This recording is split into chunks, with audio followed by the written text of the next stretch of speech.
जय श्री कृष्णा। जय श्री बृहस्पति देव की।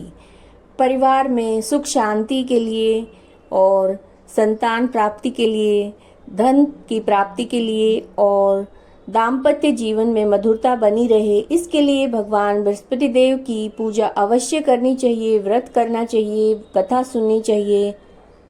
भगवान बृहस्पति देव की पूजा में पीले रंग का विशेष महत्व होता है, तो इस दिन पूजा में पीले रंग के फूल, केला, पीला चंदन, चने की दाल और हल्दी का उपयोग करना चाहिए। जो लोग व्रत करते हैं वो बेसन से बनी हुई चीज़ें या पीले रंग के खाद्य पदार्थों का उनको सेवन करना चाहिए और नमक का प्रयोग नहीं करना चाहिए। बृहस्पतिवार के दिन दाढ़ी और सिर के बाल बिल्कुल नहीं कटाने चाहिए और ना ही बाल धोने चाहिए। इस प्रकार नियमों का पालन करने से भगवान बृहस्पति देव की कृपा अवश्य प्राप्त होती है और हर मनोकामना पूरी होती है। तो आइए भगवान बृहस्पति देव की कथा सुनिए। प्राचीन समय की बात है, भारत में एक राजा राज करता था। वो बड़ा प्रतापी और दानी था। प्रतिदिन मंदिर में भगवान के दर्शन को जाता। वह ब्राह्मण और गुरु की सेवा किया करता था। उसके द्वार से कोई भी याचक निराश होकर नहीं लौटता था। प्रत्येक गुरुवार को व्रत रखता, पूजन करता, हर दिन गरीबों की सहायता करता। उसकी ये सारी बातें रानी को बिल्कुल नहीं अच्छी लगती थी। वो किसी को बिल्कुल भी दान नहीं देती थी और राजा से भी ये सब करने को मना करती थी। एक समय की बात है, राजा शिकार खेलने वन को चले। घर पर रानी और दासी थी। उसी समय गुरु बृहस्पति देव साधु का रूप धारण करके राजा के दरवाजे पर भिक्षा के मांगने को आए। साधु ने रानी से भिक्षा मांगी तो वो कहने लगी, महाराज, मैं इस दान पुण्य से तंग आ गई हूँ। इस कार्य के लिए तो मेरे पति ही बहुत हैं। अब आप ऐसी कृपा करें कि ये सारा धन नष्ट हो जाए, मैं आराम से रह सकूं। साधु रूपी बृहस्पति भगवान ने कहा, देवी तुम तो बड़ी विचित्र हो। संतान और धन से तो कोई भी दुखी नहीं होता, सभी इसी की कामना करते हैं। पापी मनुष्य भी पुत्र और धन की इच्छा करते हैं। अगर तुम्हारे पास धन अधिक है तो उसे धर्म के कार्यों में लगाओ, भूखों को भोजन कराओ, प्याऊ लगवाओ, दान करो, धर्मशालाएं बनवाओ, कुएं तालाब बनवाओ, निर्धनों की कुंवारी कन्याओं का विवाह कराओ, यज्ञ आदि करो। इस प्रकार के कर्मों से अपने कुल का और आपका नाम परलोक में भी सार्थक होगा और स्वर्ग की प्राप्ति होगी। परंतु रानी साधु की इन बातों से खुश नहीं हुई। उसने कहा, महाराज, मुझे ऐसे धन की आवश्यकता नहीं है जिसे मैं लोगों को दान देते फिरूं और जिसे रखने और संभालने में ही मेरा सारा समय नष्ट हो जाए। साधु ने कहा, देवी यदि तुम्हारी ऐसी इच्छा है तो जैसा मैं तुम्हें बताता हूँ वैसा ही करना। बृहस्पतिवार के दिन घर के आंगन को गोबर से लीपना, केशों को पीली मिट्टी से धोना, केशों को धोते समय स्नान करना और राजा से कहना कि वो हजामत करवाए। भोजन में मांस मदिरा खाना, कपड़े धोबी के यहाँ धुलने देना। इस प्रकार 7 बृहस्पतिवार करने से तुम्हारा सारा धन नष्ट हो जाएगा।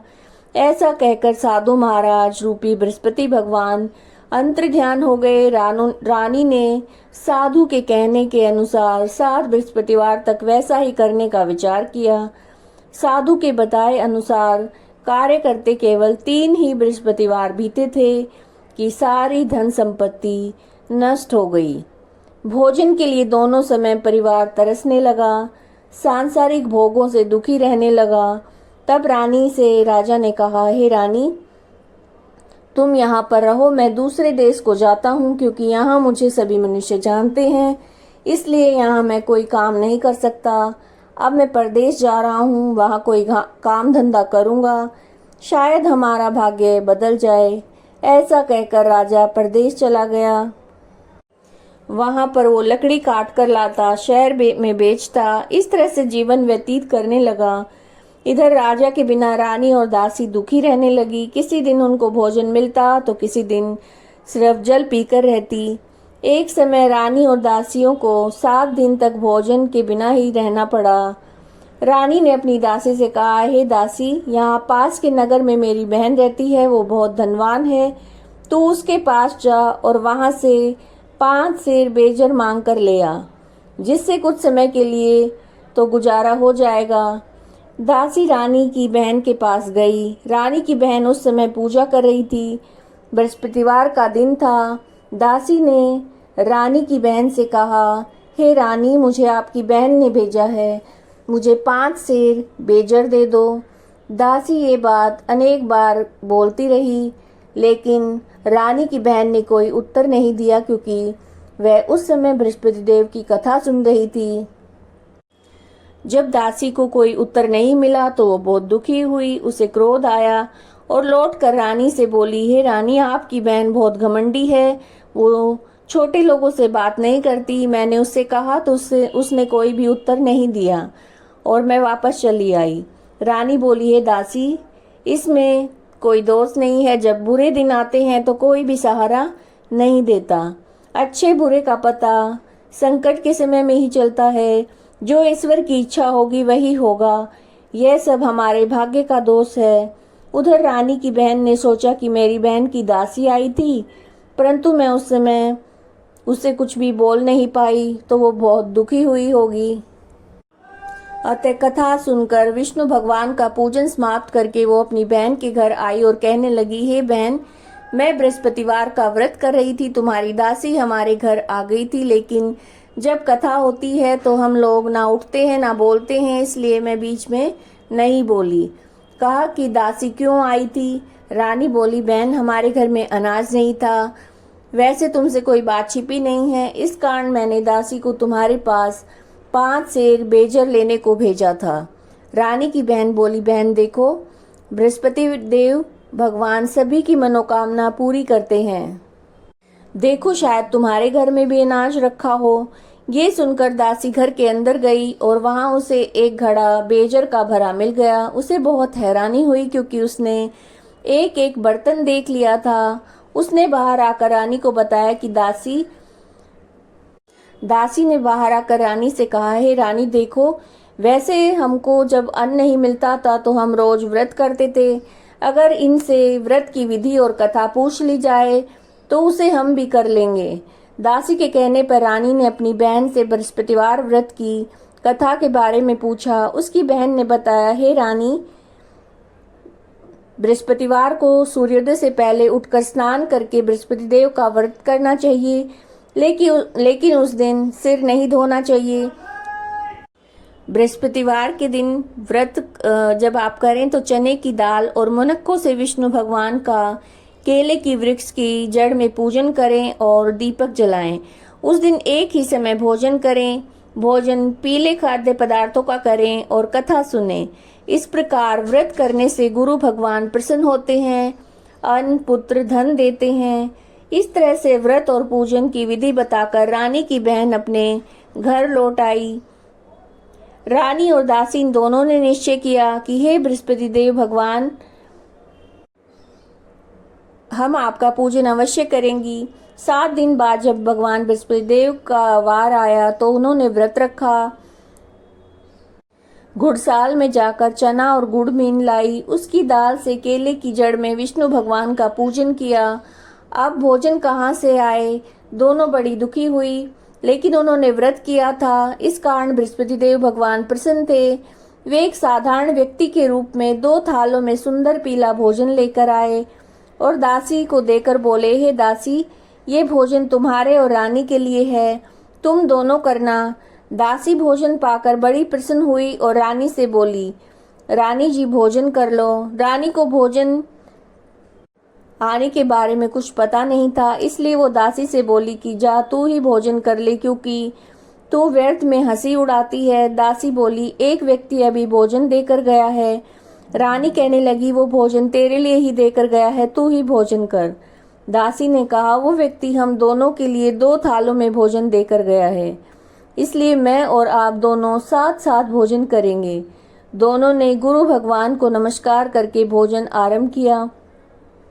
उसके बाद प्रत्येक बृहस्पतिवार को गुरु भगवान का व्रत और पूजन करने लगी।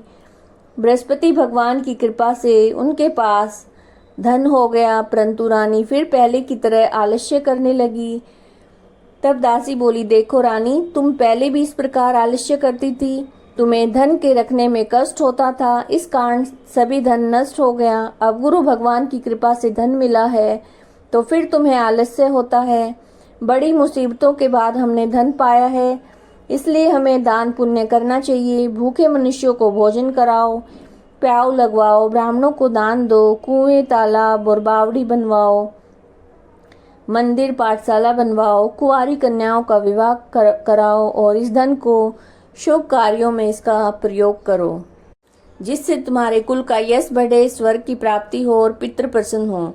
दासी की बात मानकर रानी ने इस प्रकार कर्म करना आरंभ किया, जिससे उसका यश फैलने लगा। एक दिन रानी और दासी आपस में विचार करने लगी कि न जाने राजा किस दशा में होंगे, उनकी कोई खोज खबर नहीं है। गुरु भगवान से उन्होंने प्रार्थना की और भगवान से रात्रि में राजा को स्वप्न में कहा कि हे राजा, उठ, तेरी रानी तुझे याद करती है, अब अपने देश को लौट जा। राजा प्रातःकाल उठकर जंगल से लकड़ियां काट कर लाने के लिए जंगल की ओर चला। जंगल से गुजरते हुए सोचने लगा कि रानी की गलती से कितने दुख भोगने पड़े हैं। राजपाट छोड़कर उसे जंगल में आकर रहना पड़ा। जंगल में लकड़ियां काट कर उन्हें बेचकर गुजारा करना पड़ा। उसी समय जंगल में बृहस्पति देव एक साधु का रूप धारण करके आए और राजा के पास आकर बोले, हे लक्कड़हारे, तुम इस सुनसान जंगल में किस चिंता में बैठे हो, मुझे बताओ। ये सुनकर राजा के नेत्रों में जल भर आया और साधु की वंदना करके बोला, हे प्रभु, आप सब कुछ जानने वाले हो। इतना कहकर राजा ने साधु को अपनी सारी कहानी सुना दी। महात्मा तो स्वभाव से दयालु ही होते हैं। वे राजा से बोले, राजा, तुम्हारी पत्नी बृहस्पति देव के प्रति अपराध किया था, जिस कारण से तुम्हारी ये दशा हुई है। अब तुम किसी प्रकार की चिंता मत करो, भगवान तुम्हें पहले से भी अधिक धन देंगे। देखो, तुम्हारी पत्नी ने बृहस्पतिवार का व्रत करना आरंभ कर दिया है। अब तुम बृहस्पतिवार का व्रत करके चने की दाल और गुड़ जल के लोटे में डालकर केले का पूजन करो, फिर कथा कहो और सुनो। भगवान तुम्हारी सारी मनोकामनाओं को पूर्ण करेंगे। साधु को प्रसन्न देखकर राजा बोला, हे प्रभु, मुझे लकड़ी बेचकर इतना पैसा भी नहीं बचता जिससे भोजन करने के बाद कुछ बचा सकूं। मैंने रात्रि में अपनी रानी को व्याकुल देखा। मेरे पास कोई साधन नहीं है जिससे समाचार जान सकूं। मैं बृहस्पतिवार की कौन सी कहानी कहूँ, सुनूं, मुझे तो कुछ भी मालूम नहीं है। साधु ने कहा, राजा, तुम किसी की बात की चिंता मत करो। बृहस्पतिवार के दिन तुम रोजाना की तरह लकड़ियां लेकर शहर जाओ। तुम्हें रोज से 2 गुना धन प्राप्त होगा, जिससे तुम भली प्रकार से भोजन कर लोगे। बृहस्पति देव की पूजा का सामान भी आ जाएगा। लक्कड़हारा बने राजा ने उन साधु भगवान के कहे अनुसार बृहस्पतिवार का व्रत किया, कथा सुनी और विष्णु भगवान की पूजा की। उस दिन से उसके सारे कलेश दूर हो गए, लेकिन अगले बृहस्पतिवार को कामकाज में अधिक व्यस्त होने के कारण उसने बृहस्पति देव का व्रत नहीं किया। भगवान बृहस्पति देव लक्कड़हारे से क्रोधित हो गए और उसे भूल की सजा दी। उस दिन नगर के राजा ने नगर में घोषणा की और सबको सूचित किया कि प्रत्येक नागरिक मेरे महल में भोजन करने आए। जो नहीं आएगा उसे अपराधी मानकर दंड दिया जाएगा। लक्कड़हारा बने राजा ने उस समय नगर के राजा की घोषणा तो सुनी, लेकिन जंगल से लकड़ी काट कर लाने और बेचने में देर होने के कारण समय से महल में भोजन करने नहीं जा सका। अतः राजा के सैनिक उसे पकड़ कर ले गए। राजा ने उसे महल के कक्ष में बिठाकर भोजन करवाया। उस कक्ष में एक खूंटी पर रानी का सोने का हार लटक रहा था। लक्कड़हारा अकेला उस कक्ष में भोजन कर रहा था। तभी उसने एक आश्चर्यजनक घटना देखी। देखते देखते वो खूंटी हार को निगल गई। थोड़ी देर में राजा ने हार को गायब देखा तो लक्कड़हारे को कारावास में डलवा दिया। लक्कड़हारा मन ही मन अपने भाग्य को कोसने लगा। तभी उसे जंगल में मिले साधु का स्मरण हो आया और थोड़ी देर में ही भगवान बृहस्पति देव सन्यासी के रूप में उसके सामने प्रकट हुए और कहा, हे लक्कड़हारे, तूने बृहस्पति देव की पूजा नहीं की, इसी कारण तुम्हें कष्ट हुआ है। लेकिन अब चिंता मत करो, बृहस्पतिवार के दिन कारागार के दरवाजे पर तुम्हें कुछ पैसे पड़े मिलेंगे। उन पैसे से भगवान बृहस्पति देव का व्रत करके उनकी पूजा करो, तुम्हारे सारे दुख नष्ट हो जाएंगे।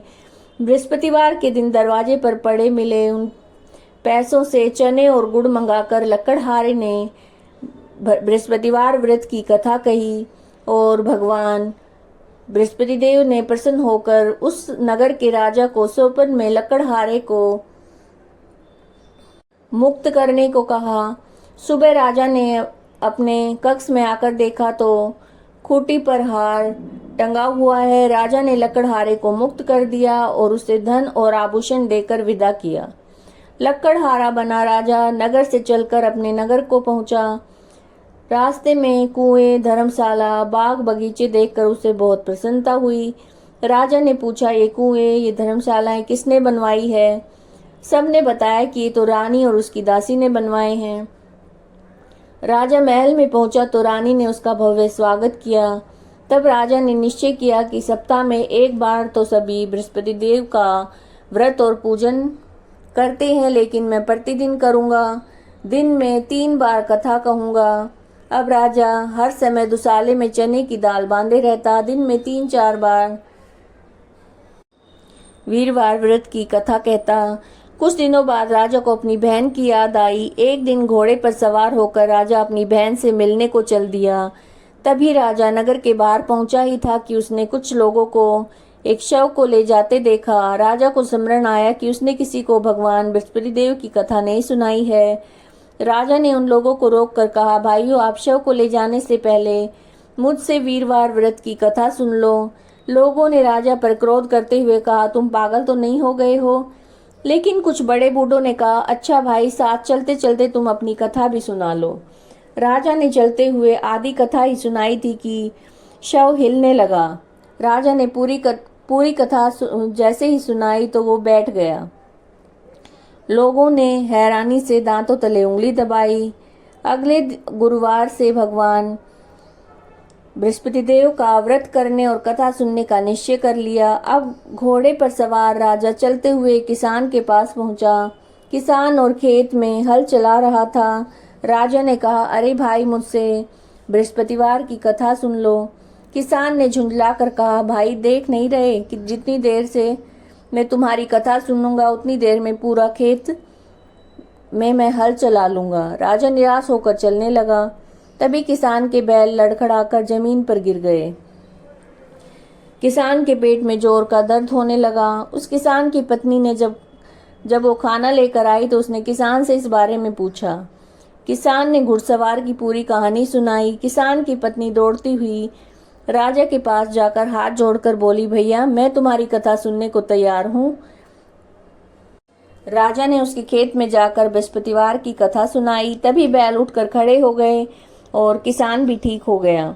राजा अपनी बहन के घर पहुंचा तो उसने उसकी बहुत आवभगत की। अगले दिन जब वो सुबह उठकर राजा ने देखा तो घर के सब लोग भोजन कर रहे थे। किसी भूखे को बृहस्पतिवार की कथा सुनाए बिना राजा भोजन नहीं करता था। उसने बहन से कहा कि बहन, घर में कोई ऐसा व्यक्ति है जिसने भोजन ना किया हो?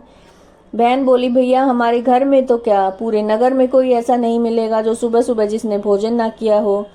तब राजा ने बहन के घर से निकलकर उस नगर में बिना भोजन किए व्यक्ति की तलाश की। एक गडरिये के घर में उसका बेटा बीमार होने के कारण भूखा रह गया था।